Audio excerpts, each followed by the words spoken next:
नमस्कार, स्वागत है आपका न्यूज 18 JKLH के डिजिटल प्लेटफॉर्म पर। मैं हूं आपके साथ दिव्या सिंह। वक्त हो चला है 5 अंतर्राष्ट्रीय बड़ी खबर की। आपको 5 सबसे बड़ी अंतर्राष्ट्रीय खबर आपको बताते हैं। भारत की Mangalore refinery and petrochemicals limited रूसी तेल का आयात रोकने के चलते वेनेजुएला से तेल खरीदने पर विचार कर रही है। अमेरिका और यूरोपीय संघ के प्रतिबंधों का पालन करने के लिए भारत की रिफाइनरीज ने रूस से सीधे तौर पर तेल की खरीद पर रोक लगा दी है। कंपनी के वित्त प्रमुख देवेंद्र कुमार ने सोमवार को ये जानकारी दी है। उन्होंने बताया है कि कई और सरकारी और निजी कंपनियां भी वेनेजुएला से तेल खरीद सकती है। इससे पहले अमेरिका ने भारत को वेनेजुएला का तेल खरीदने का प्रस्ताव दिया था। दरअसल कर्नाटक में स्थित मैंगलोर के सरकारी रिफाइनरी की क्षमता तकरीबन 5 लाख बैरल प्रतिदिन है और इस रिफाइनरी का लगभग 40% परिष्कृत ईंधन निर्यात किया जाता है। दरअसल एक न्यूज एजेंसी के हवाले से देवेंद्र कुमार ने विश्लेषकों के साथ बातचीत में कहा कि हम लागू सभी प्रतिबंधों का कड़ाई से पालन कर रहे हैं और वर्तमान में रूस से कच्चे तेल के आयात नहीं किया जा रहा है। दरअसल अक्टूबर में अमेरिका ने रूस की 2 सबसे बड़ी तेल उत्पादक कंपनियां रोसनेफ्ट और लुक्नोइल पर प्रतिबंध लगा दी थी। कंपनियों को 21 नवंबर तक उसके साथ अपने सौदे समाप्त करने का समय दिया। वही यूरोपीय संघ ने कहा है कि 21 जनवरी से वो उन रिफाइनरियों से ईंधन नहीं लेगा जिन्होंने बिल ऑफ लैंडिंग तिथि से 60 दिन पहले रूसी तेल प्राप्त किया था या संसाधित किया था। देवेंद्र कुमार ने कहा कि परिष्कृत ईंधन निर्यात पर उच्च लाभ रूसी तेल के नुकसान की भरपाई कर रहे हैं। रिफाइनरी अपनी लगभग 40% कच्चे तेल की जरूरतों को मध्य पूर्व से खरीद के माध्यम से पूरा कर रहा है और इसके अलावा वो स्पॉट बाजारों से भी तेल प्राप्त करता है और घरेलू तेल को संसाधित करता है। देवेंद्र कुमार ने कहा कि यदि माल ढुलाई दरों सहित व्यापारिक शर्तें अनुकूल हो तो MRPL वेनेजुएला से तेल खरीदने पर सक्रिय रूप से विचार कर रही है। आपको जानकारी दे दें कि भारतीय रिफाइनरी रिलायंस इंडस्ट्रीज लिमिटेड यानी कि RELI, इंडियन ऑयल कॉरपोरेशन यानी कि IOC और हिंदुस्तान पेट्रोलियम कॉरपोरेशन भी वेनेजुएला से तेल खरीदने पर विचार कर रही है। अपने मानकों को बढ़ाने के लिए MRPL ने अन्य रिफाइनरों को परिष्कृत ईंधन बेचने के बजाय सीधे खुदरा बिक्री पर ध्यान केंद्रित किया है। देवेंद्र कुमार ने कहा कि कंपनी की योजना 3 साल के भीतर अपने खुदरा ईंधन नेटवर्क को 200 से बढ़ाकर 500 आउटलेट तक करने की और इसका लक्ष्य 5 साल के भीतर 1000 ईंधन स्टेशन संचालित करना है। हाल ही में अमेरिकी राष्ट्रपति डोनाल्ड ट्रंप ने कहा कि वेनेजुएला ने अमेरिका को 50 मिलियन बैरल कच्चा तेल देने की पेशकश की है, जिसकी कीमत करीब 5.2 अरब डॉलर है। अमेरिका ने इस सौदे को स्वीकार कर लिया है और इससे पहले अमेरिका ने कहा था कि वेनेजुएला का तेल अब अमेरिका बेचेगा और वो भारत जैसे देशों को ये तेल बेचने के लिए तैयार है। अमेरिका के राष्ट्रपति डोनाल्ड ट्रंप ने नार्वे के प्रधानमंत्री जोनास गहर स्टोर को युद्ध से भरा संदेश भेजा है। उन्होंने लिखा है कि उन्हें नोबेल पुरस्कार नहीं दिया गया है, इसलिए शांति उनके लिए कोई प्राथमिकता ही नहीं रह गई है। ट्रंप ने नार्वे को कहा है कि वो डेनमार्क से कहे कि ग्रीनलैंड को अमेरिका को सौंप दिया जाए। आपको बता दें कि नार्वे की राजधानी ओस्लो से ही नोबेल पुरस्कार विजेता का ऐलान किया जाता है। PBS की रिपोर्ट के मुताबिक ट्रंप ने लिखा है कि ये देखते हुए कि आपके देश ने 8 से ज्यादा युद्ध रोकने के लिए मुझे नोबेल शांति पुरस्कार नहीं देने का फैसला किया है, अब मुझे पूरी तरीके से शांति के बारे में सोचने की कोई जिम्मेदारी महसूस नहीं होती है। दरअसल डोनाल्ड ट्रंप ने इसके बाद ग्रीनलैंड की तरफ रुख किया और लगे हाथ नार्वे को धमका भी डाला है। उन्होंने अपने संदेश में कहा है कि ग्रीनलैंड पर अगर रूस या चीन का हमला होता है तो डेनमार्क बचाव करने लायक नहीं है। डोनाल्ड ट्रंप ने अपने रिकॉर्ड की तुलना बराक ओबामा के 2009 के पुरस्कार से की है। दरअसल ट्रंप ने दावा किया है कि उन्होंने अकेले ही ऐसी निवारक शक्ति फिर से बनाई है जिसका बीजिंग और मॉस्को सम्मान करते हैं। आपको बता दें कि ट्रंप बार बार दुनिया में 8 युद्ध को रोकने की बात करते हैं, जिसमें से भारत और पाकिस्तान के बीच पिछले साल मई में हुआ संघर्ष भी शामिल है। यानी कि ऑपरेशन सिंदूर के बाद जो झड़प हुई थी, जिस तरह की स्थिति थी भारत और पाकिस्तान के बीच, उसको भी इसमें ट्रंप शामिल करते हैं। हालांकि भारत इन दावों को सिरे से खारिज करता है। लेकिन आपको बता दें कि डोनाल्ड ट्रंप का ये लहजा नार्वो को धमकाने जैसा है। नार्वो ने ग्रीनलैंड की रक्षा करने की बात कहते हुए अपनी सेना को भी तैनात करने की बात कही है। वही डेनमार्क की पीएम ने रविवार को डोनाल्ड ट्रंप के टैरिफ ब्लैकमेल को खारिज कर दिया है। ट्रंप ने 1 फरवरी से France, Germany, UK, Denmark, Netherlands, Norway, Sweden और फिनलैंड से आने वाले सामानों पर 10% टैक्स लगाने की बात कही। वही ग्रीनलैंड डील न होने पर 1 जून से इन देशों पर टैरिफ बढ़कर 25% हो जाएगा। सोमवार सुबह उन्होंने इस इलाके के पास रूसी खतरों को लेकर डेनमार्क को नाटो की 20 साल पुरानी चेतावनी को भी दोहराया। दरअसल ग्रीनलैंड को लेकर विवाद काफी बढ़ चुका है। हालांकि कई नाटो देश चुप है, तो कुछ देशों ने ट्रंप के ग्रीनलैंड प्लान सख्त रुख अपनाया है। इस प्लान पर जर्मन चांसलर ने इस पर अपनी प्रतिक्रिया दी और फिनलैंड के अलेक्जेंडर स्टब सहित यूरोपीय देशों ने डेनमार्क का साथ दिया है और बिना किसी आर्थिक दबाव के आर्कटिक में नाटो की प्रतिबद्धताओं पर जोर दिया। दरअसल ताजा रिपोर्ट के मुताबिक डेनमार्क और नार्वे मिलकर जवाब देने की तैयारी कर रहे हैं। ये दोनों देश इस पर साझा बयान जारी कर सकते हैं। वहीं जैसे ही टैरिफ लगाने का वक्त करीब आ रहा है, ब्रेल्स के डिप्लोमैट्स जवाबी उपायों पर चर्चा भी कर रहे हैं। ईरान की सरकार ने विरोध प्रदर्शनों और हिंसा के बाद बंद लागू किया। इंटरनेट शटडाउन खत्म करने के संकेत भी अब दे दिए गए हैं सरकार की तरफ से।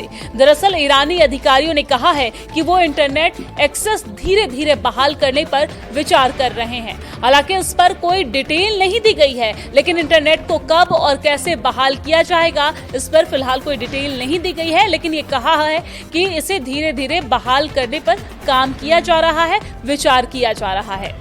ईरान में बीते 11 दिनों से इंटरनेट शटडाउन है। ईरानी सरकार ने 8 जनवरी को इंटरनेट सेवाएं बंद कर दी थी। इससे लोगों को काफी परेशानियों का इस वक्त सामना करना पड़ रहा है। ईरान में इंटरनेट शटडाउन लंबे चलने के दावे किए जा रहे थे और ऐसे में इंटरनेट बहाली की उम्मीद से लोगों को राहत मिली है। दरअसल एक रिपोर्ट में बताया गया है कि तेहरान ऑफिस से रविवार सुबह इंटरनेट से कनेक्ट हो गया है। हालांकि ज्यादातर इंटरनेट प्रोवाइडर और मोबाइल इंटरनेट अभी फिलहाल बंद है, लेकिन संकेत मिला है कि इस मामले में अब खामेनेई शासन की ओर से नरमी आएगी। ईरान में फोन और मैसेज भी रोक दिए गए थे, लेकिन 13 जनवरी से यहां पर आउटगोइंग इंटरनेशनल कॉल और 17 जनवरी से टेक्स्ट मैसेजिंग बहाल कर दी गई थी। एक रिपोर्ट के अनुसार अधिकारियों ने यह हवाला देते हुए बताया है कि इंटरनेट एक्सेस भी धीरे धीरे बहाल कर दिया जाएगा। एजेंसी ने कहा है कि स्थानीय मैसेजिंग एप्लीकेशन ईरान के घरेलू इंटरनेट पर जल्द ही एक्टिवेट हो जाएंगे। ईरान अपने इंटरनेट पर निर्भर है, जिसने स्थानीय मीडिया वेबसाइटों को, साथ ही साथ राइड हेलिंग ऐप और डिलीवरी सर्विस और बुकिंग प्लेटफॉर्म को सपोर्ट किया है। ईरान में बीते साल के आखिर यानी कि 28 दिसंबर में करेंसी में भारी गिरावट के बाद विरोध प्रदर्शन शुरू हुए थे। प्रदर्शन जल्द ही पूरे देश में पूरी तरीके से फैल गए और बड़े पैमाने पर देश भर में हिंसा हुई। इसके बाद ईरानी सरकार ने 8 जनवरी को इंटरनेट सेवाएं बंद कर दी। ईरान विदेश मंत्री अब्बास अरागची ने बाहर से निर्देशित हो रहे अभियानों को रोकने की बात कहते हुए इंटरनेट बंद करने का समर्थन किया। अमेरिका की मानवाधिकार संस्था ने रविवार को कहा है कि उसके पास ईरान में प्रदर्शन के दौरान 3,766 लोगों के मारे जाने की जानकारी है। संस्था ने यह दावा किया है कि ईरान में देशव्यापी प्रदर्शन को रोकने के लिए की गई कार्रवाई में इन लोगों की मौत हुई है। वहीं the human rights activist news agency ने इससे पहले मरने वालों का आंकड़ा 3,308 बताया था, लेकिन ईरान के अधिकारियों ने मृतकों की स्पष्ट संख्या नहीं बताई है फिलहाल, और ऐसे में कई तरह के दावे इस संबंध में किए जा रहे हैं। शनिवार को ईरान के सर्वोच्च नेता अयातुल्लाह अली खामेनेई ने भी माना है कि प्रदर्शन में हजारों लोग मारे गए हैं। मानवाधिकार एजेंसी का कहना है कि इस कार्रवाई में 24,348 प्रदर्शनकारियों को गिरफ्तार किया गया है। हालांकि इस पर अधिकारी जो है एक स्पष्ट संख्या नहीं बता रहे हैं। दरअसल ईरानी अधिकारियों ने कहा है कि वो इंटरनेट एक्सेस धीरे धीरे बहाल करने पर विचार कर रहे हैं। हालांकि इस पर कोई डिटेल नहीं दी गई है, लेकिन इंटरनेट को कब और कैसे बहाल किया जाएगा इस पर फिलहाल कोई डिटेल नहीं दी गई है, लेकिन ये कहा है कि इसे धीरे धीरे बहाल करने पर काम किया जा रहा है, विचार किया जा रहा है। ईरान में बीते 11 दिनों से इंटरनेट शटडाउन है। ईरानी सरकार ने 8 जनवरी को इंटरनेट सेवाएं बंद कर दी थी। इससे लोगों को काफी परेशानियों का इस वक्त सामना करना पड़ रहा है। ईरान में इंटरनेट शटडाउन लंबे चलने के दावे किए जा रहे थे और ऐसे में इंटरनेट बहाली की उम्मीद से लोगों को राहत मिली है। ग्रीनलैंड को लेकर अमेरिकी राष्ट्रपति डोनाल्ड ट्रंप की टैरिफ धमकियों के बीच यूरोप और अमेरिका के रिश्तों में तनाव लगातार बढ़ रहा है और इस पूरे घटनाक्रम पर प्रतिक्रिया देते हुए डेनमार्क के विदेश मंत्री लार्स लुके रासमुसेन ने साफ किया है कि उनका देश अमेरिका के साथ बातचीत का रास्ता खुला रखना चाहता है और कूटनीतिक संवाद जारी रहेगा। आपको बता दें कि रासमुसेन ने कहा है कि डेनमार्क, ग्रीनलैंड और अमेरिका के बीच बुधवार को एक नया समझौता हुआ है, जिसके तहत एक वर्किंग ग्रुप भी बनाया जाएगा। उन्होंने बताया है कि शुरुआत से ही डेनमार्क का रुख यही रहा है कि अमेरिकी सहयोगियों और मित्रों के साथ रचनात्मक बातचीत होनी चाहिए। दरअसल ये संवाद पिछले हफ्ते शुरू किया गया था और डेनमार्क इसे किसी भी हाल में बंद नहीं करना चाहता है, लेकिन डेनमार्क के विदेश मंत्री ने यह भी कहा है कि उन्होंने अमेरिकी उपराष्ट्रपति के साथ इस मुद्दे पर सहमति बनाई है, जिसे हाल ही में अमेरिकी प्रेस प्रवक्ता के बयान के बाद फिर से दोहराया गया। रासमुसेन ने जोर देते हुए कहा है कि डेनमार्क इस दिशा में आगे बढ़ेगा जब तक कि अमेरिका खुद कोई अलग फैसला न ले। उन्होंने कहा और स्पष्ट किया है कि अमेरिका सिर्फ उनके राष्ट्रपति तक सीमित नहीं है। अमेरिकी समाज में संतुलन और नियंत्रण की व्यवस्था है और वहां कई संस्थाएं फैसलों में भूमिका निभाती है। दरअसल हाल ही में अमेरिका यात्रा के दौरान उन्होंने ये बात नजदीक से महसूस की, ऐसा उन्होंने दावा किया है। डेनमार्क के प्रधानमंत्री मेटे फ्रेडरिक्सेन ने इसे अमेरिकी राष्ट्रपति डोनाल्ड ट्रंप की यूरोप को धमकाने की कोशिश करार दिया और मेटे फ्रेडरिक्सेन ने सोशल मीडिया पर लिखा कि हम सहयोग करना चाहते हैं, हम संघर्ष नहीं करना चाहते। मैं बाकी महाद्वीप से लगातार मिल रहे संदेशों से खुश हूं और कह सकती हूं कि यूरोप ब्लैकमेल नहीं होगा। जरूरी है कि हम उन बुनियादी मूल्यों पर मजबूती से खड़े रहें जिन्होंने यूरोपीय समुदाय बनाया है। डेनिश विदेश मंत्री रासमुसेन ने ट्रंप के व्यवहार पर कहा है कि उनका बर्ताव दुनिया के संतुलन और नाटो दोनों के ही भविष्य के लिए खतरा है। दरअसल ट्रंप ने शनिवार को कहा था कि 1 फरवरी से यूरोपीय देशों पर चरणबद्ध तरीके से टैरिफ लगाए जाएंगे। इसमें Denmark, Sweden, France, Germany, Netherlands और फिनलैंड के अलावा ब्रिटेन और नॉर्वे भी शामिल है। ट्रंप की शर्त है कि अगर अमेरिका को ग्रीनलैंड खरीदने की अनुमति नहीं दी गई तो टैरिफ लगेगा और इस पर कई देशों ने आपत्ति भी जताई है। यूरोपीय यूनियन के राजदूतों ने तय किया है कि अमेरिका वास्तव में शुल्क लगाता है तो उसके जवाब में कदम उठाने की तैयारी भी की जाएगी। ब्रिटेन, जर्मनी और फ्रांस समेत 8 यूरोपीय देशों ने संयुक्त बयान जारी कर चेतावनी दी है कि टैरिफ की धमकियां ट्रांस अटलांटिक रिश्तों को नुकसान पहुंचा रही है। आपको जानकारी दे दें कि हालातों को खतरनाक दिशा में ले जा सकती है, ऐसा उनका दावा है। दरअसल नाटो महासचिव मार्क रूटे ने भी ग्रीनलैंड के मुद्दे पर ट्रंप से बातचीत की है और उन्होंने कहा है कि इस पर काम जारी रहेगा और इस सप्ताह दावोस में ट्रंप से मुलाकात की उम्मीद भी जताई है। यूरोपीय काउंसिल के अध्यक्ष ने भी अमेरिका यूरोप तनाव को लेकर आने वाले दिनों में एक विशेष बैठक बुलाने की योजना का ऐलान किया है। ब्रिटेन के प्रधानमंत्री कीर स्टारमर ने भी ट्रंप से फोन पर बातचीत की है और उन्होंने स्पष्ट किया है कि ग्रीनलैंड और अर्कटिक की सुरक्षा नाटो की साझा प्राथमिकता है। स्टारमर ने यह भी कहा है कि सामूहिक सुरक्षा के लिए काम कर रहे सहयोगियों पर टैरिफ लगाना गलत है। वहीं इटालियन पीएम जॉर्जिया मेलोनी ने भी इसे लेकर ट्रंप से बात की और वो अमेरिका की करीबी मानी जाती है, लेकिन टैरिफ के कदम को उन्होंने भी गलत कहा है। और आखिरी खबर पाकिस्तान से है, जहां पर पाकिस्तान का सिंध प्रांत जानलेवा संकट से जूझ रहा है। सरकार का दावा है कि सब कुछ नियंत्रण में है। वहीं अस्पतालों से लीक हुए आंकड़ों से एक भयानक सच सामने आया है। दरअसल बीते साल मच्छरों के काटने से फैलने वाली बीमारी यानी कि डेंगू और मलेरिया से 100 से ज्यादा लोगों की जान जा चुकी है।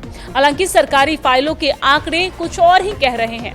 कराची और हैदराबाद के प्रमुख अस्पतालों से जुटाए गए आंकड़ों में 33 बनाम 103 का खेल चल रही है और इसने सरकारी दावों की पोल खोलकर रख दी है। रिपोर्ट के मुताबिक सिंध के स्वास्थ्य विभाग के आधिकारिक आंकड़ा में डेंगू और मलेरिया से सिर्फ 33 लोगों की मौत हुई है। सरकारी फाइलों में इतर हकीकत बिल्कुल उलट है। केवल कराची के 3 अस्पतालों और हैदराबाद के एक अस्पताल में डेटा को मिला दे तो मरने वालों की संख्या 103 तक पहुंच गई है और इसमें से अकेले 23 मौतें मलेरिया के कारण कराची के एक ही अस्पताल में दर्ज की गई है, जबकि सरकार का दावा है कि पूरे सूबे में मलेरिया से कोई नहीं मरा है। अस्पतालों के डरावने आंकड़े इंडस हॉस्पिटल, आगा खान यूनिवर्सिटी हॉस्पिटल, हैदराबाद के लियाकत यूनिवर्सिटी हॉस्पिटल से मिले आंकड़ों के स्थिति ने गंभीरता को बयां कर दी है।